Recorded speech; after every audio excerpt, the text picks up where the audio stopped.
हिंदी में भी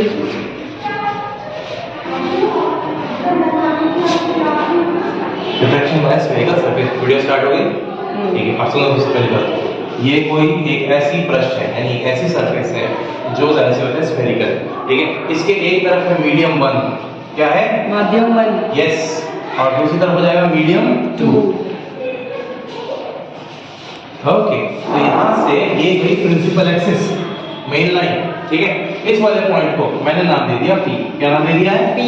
ओके, इस वाले पॉइंट को मैंने नाम दे दिया O। O का मतलब ऑब्जेक्ट, यहाँ पे वस्तु रखी गई है। ओके, यहाँ से लाइन गई, यहाँ से नॉर्मल, ये है क्या? नॉर्मल। और ये कौन से पॉइंट पे कट करता है इसे? C। इस वाले पॉइंट का नाम दे दिया मैंने A। क्या नाम दे दिया? A। और यहाँ से परपेंडिकुलर डाला, इसका नाम हो गया B। अरे यार P और B में ज्यादा गैप तो है नहीं, तो इन दोनों का लगभग एक जैसा मान सकता हूँ कि मान सकता है? ओके, यहाँ से एंगल बनता है I और यहाँ हो जाएगा अपवर्तन यानी रिफ्रैक्शन। रिफ्रैक्शन होते ही लाइट मुड़ जाएगी I की तरफ। I का मतलब इमेज, ऑब्जेक्ट से रिफ्रैक्शन होके क्या बन रहा है दूसरी तरफ? इमेज। कोई डाउट इसमें? C क्या है? Centre of curvature. अब सुनो, O से लेकर P तक की दूरी को हमने माना है माइनस U। फिर P से लेकर I तक की दूरी, P से लेकर I तक की दूरी प्लस का V। फिर P से लेकर C तक की दूरी को हमने माना है प्लस का R, रेडियस ऑफ कर्वेचर, वक्र का त्रिज्या। ठीक है, ये हमने माना है। इस वाले एंगल का नाम हो गया अल्फा। क्या नाम हो गया? अल्फा। इस वाले का नाम हो गया बीटा। क्या हो गया? बीटा।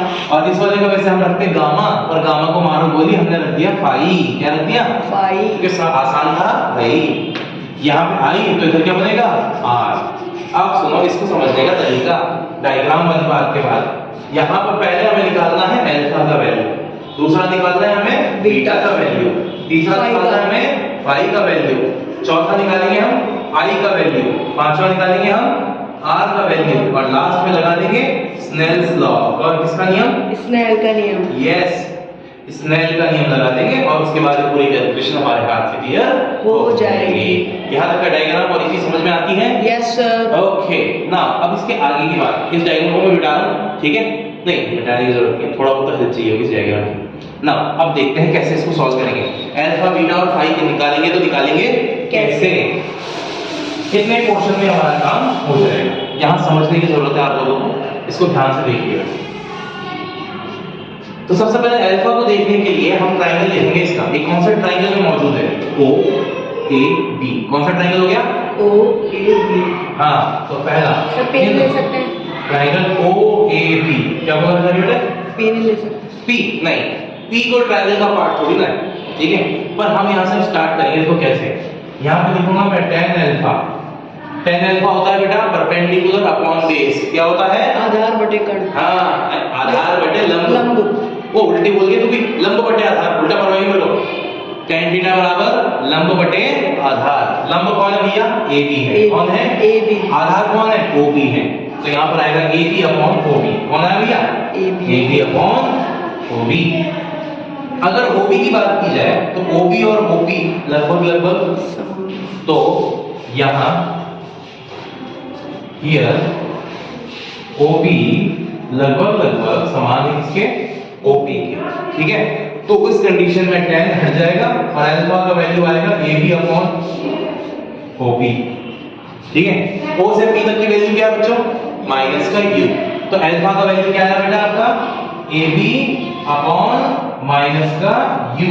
इसको ऐसे लिख सकता हूँ, अल्फा बराबर माइनस का AB upon U। Equation number कौन सी हो गई है मेरी? फर्स्ट। यहाँ तक की बात क्लियर होती है? अल्फा निकालने का तरीका समझ में आया है? एक बार ये वीडियो को स्टॉप कर दीजिए। वीडियो स्टार्ट है, ठीक है? अब हम यहाँ से दूसरे ट्रायंगल के लिए यानी कि बीटा की वैल्यू निकालेंगे, ठीक है बच्चों? देखो कैसे, ट्रायंगल IAB। कौन सा ट्रायंगल लेंगे आप? I, ये I, ये A और ये B, देख रहे हो? ये ट्रायंगल चुना हमने। ओके, इस ट्रायंगल के अंदर हमने यूज किया वही से पहले की तरह tan बीटा, वही perpendicular upon base, AB upon BI, AB upon BI। बेटा यहाँ पे BI और PI लगभग सेम, उनके बीच का गैप कम है ना, यहाँ Here. हियर बी आई लगभग लगभग पी आई, ठीक है। तो इस कंडीशन में tan हट जाएगा और बीटा बराबर आएगा A B upon P I. BI. P I की वैल्यू क्या है बच्चों? पी आई की वैल्यू है Plus v, तो यहाँ पर होएगा बीटा का value A B upon v। Equation number कौन सा हुआ ये? Second. हाँ जी, ये विक्रांत को सही काम पकड़ा दिया हमने वीडियोग्राफी का, है ना। तो कोई डॉक्टर नहीं, कैमरामैन तो बनी जाएगी, कैमरा मैन, ठीक है। तीसरा, अब देखिए ट्राइंगल CAB। CAB कौन सा वाला हुआ? ये वाला, ये फाई वाला ट्राइंगल दिख रहा है ना देखो, ये। तो यहाँ पर आएगा tan फाई, यहाँ पर होगा AB अपॉन में CB। CB को हम CB लिख देंगे, ठीक है। यहाँ हियर CB लगभग CB, CB को CB मान लिया तो R लिख सकते हैं यहाँ पर, इसको फाई बराबर AB अपॉन में CB, और लास्ट एंड फाइनली AB, और यहाँ पर CB की जगह क्या आ जाएगा बेटे? R। इक्वेशन में कौन सी हुई है अभी तक? थर्ड, ठीक है। कर लो, ठीक है, ये बता दिया, हो गया। अब हमें निकालना है I का वैल्यू। किसका वैल्यू निकालना है? I का वैल्यू पुट कर, पहले तो डायग्राम में I को ढूंढो, I कहाँ पर है? ये रहा I। नॉर्मल। और किससे जुड़ा हुआ है? इस लाइन से और इस लाइन से। एक मिनट, इसका ट्रायंगल क्या हो जाएगा? OCA। कौन सा ट्रायंगल हो गया? OCA। हाँ, तो इन ट्रायंगल OCA अभी क्या दिखाई नहीं देगा ना, तो इसलिए मैं इसको सेपरेटली अलग से बनाता हूँ। देखो ऐसे I, यहाँ पर अल्फा और यहाँ पर ये फाई, क्यों भाई? दिखाई दे रहा है ना? Yes, इससे। sir. अच्छा, यहाँ पर इस वाले पॉइंट का नाम है A, इस वाले पॉइंट का नाम है O, इस वाले पॉइंट का नाम है C, और ये वाला पॉइंट हो गया N, ठीक है ना।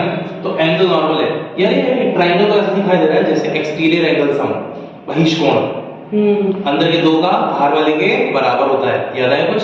तो bye exterior angle sum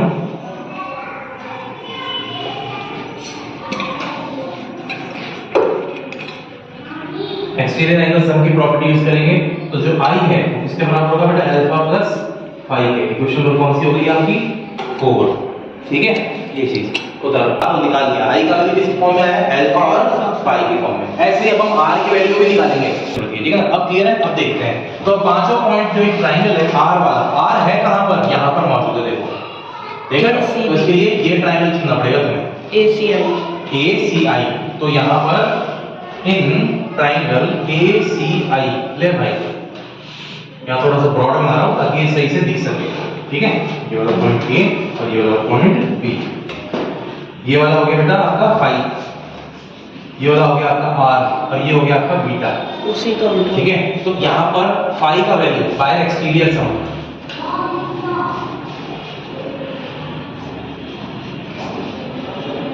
exterior sum का इस्तेमाल करेंगे, और फाई का वैल्यू क्या हो जाएगा? R plus beta.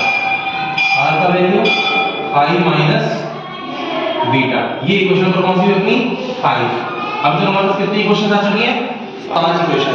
जितना भी पोर्शन था वो पूरा हो चुका है। कंटिन्यू रिकॉर्डिंग रखेंगे, ओके। अब हमें डायग्राम की जरूरत नहीं, क्योंकि डायग्राम से हमें जो जानकारी चाहिए थी वो मिल गई। अब हम करेंगे प्योर कैलकुलेशंस। कैलकुलेशन कैसे होती है इसकी टेक्निक समझो। तो शुरुआत होगी स्नेल्स लॉ से, 6 पॉइंट बाय स्नेल्स लॉ। ये सबसे इंपॉर्टेंट नियम है, रिफ्रैक्शन जहां स्नेल्स वहां, ठीक है। तो फॉर्मूला होता है n बराबर sin i अपॉन में sin r, ठीक है बच्चों। n को हम क्या लिख सकते हैं? n2 अपॉन n1 पहले लिखाया हुआ है। i की जगह यहाँ पे i आ जाएगा, यहाँ पर r आ जाएगा, क्रॉस मल्टीप्लाई करूंगा, i n1 i बराबर n2 r। i और r की वैल्यू कहां से? From 4 and 5 equation. Yes, equation 4 और 5 का इस्तेमाल करेंगे, तो i और r की वैल्यू आएगी n1 अल्फा प्लस फाई बराबर n2 फाई माइनस बीटा। अंदर मल्टीप्लाई करो n1 का, n1 alpha, n1 phi, n2 phi minus n2 beta. ये देखो इस प्लस वाले फाई को एक तरफ, अल्फा बीटा एक तरफ, क्या बोला मैंने, फाई को एक तरफ, अल्फा बीटा एक तरफ, एल्फा ऐसे n1 अल्फा सॉरी ऐसे n2 beta plus n1 alpha बराबर n2 माइनस n1 फाई। ये चीज करी मैंने, एडजस्टमेंट, ठीक है, एक step. Okay, now alpha beta और फाई की वैल्यू अपने पास है कि नहीं है, वैल्यू रख देंगे फ्रॉम 1 2 3, इक्वेशन 1, इक्वेशन 2 और इक्वेशन 3 जो भी यूज करी थी, n2 यहां पर आएगा ab अपॉन में b प्लस n1 माइनस का ab अपॉन में u, और यहां पर n2 माइनस n1 और यहां पर आएगा ab अपॉन में r। चलो जी भाई, अब हम क्या करेंगे, ab को कॉमन ले लेंगे, तो ab यहां से कॉमन आएगा, यहां बचेगा n2 upon v minus n1 upon u, इधर ab को बाहर ले लो, n2 माइनस n1 अपॉन में r, ab से ab कैंसिल और n2 upon v minus n1 upon u बराबर में आएगा n2 माइनस n1 अपॉन में r। यही आपकी इक्वेशन आती है। इस इक्वेशन से साबित होता है कि रिफ्रैक्शन बाय स्फेरिकल सरफेस क्या होता है। और आज का टॉपिक हमारा समाप्त होता है।